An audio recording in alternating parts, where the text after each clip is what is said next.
tanina mandeha azy fa tsy fananina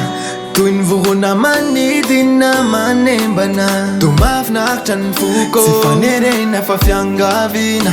lazao azy fa niatikolina lina te afantatra ny momba anazy teneno azy any fa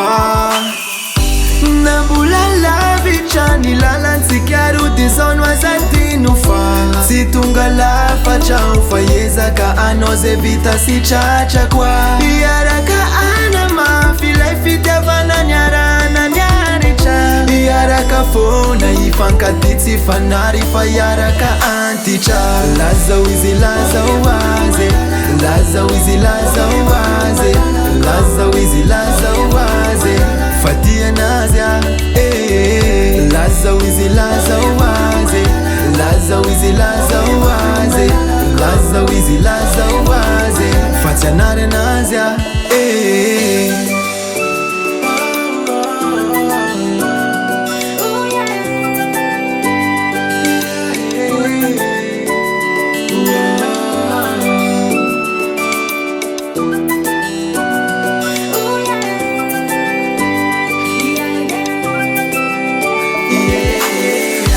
Mlaza we niaflavitra de tsy afaka ny anafana ny fity fa tiako ampatsiahivina anao fotsiny hoe zana miodina ty ary de fenao ihany fa nitseny ane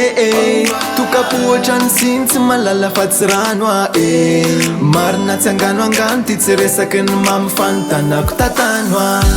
na mbola lavitra ny lalantsika rody zao no azadino fa tsy tonga lafatra ho faezaka anao zay vita sy tratra koa iaraka ana mafy ilay fitiavana niarana niaritra iaraka fona ifankady tsy fanary fa iaraka antitra lazao izy lazao azy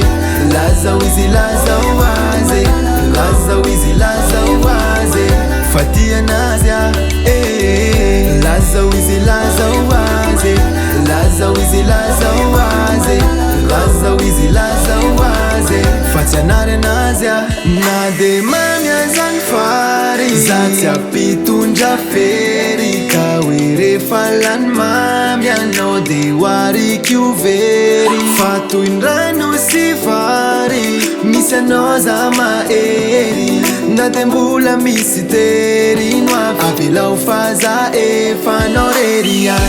na mbola lavitra ny lalantsika rody zao no azadino fa tsy tonga lafatra ho faezaka anao zay vita sy tratra koa iaraka ana mafy ilay fitiavana niarana niaritra iaraka fona ifankady tsy fanary fa iaraka antitra lazao izy lazao azy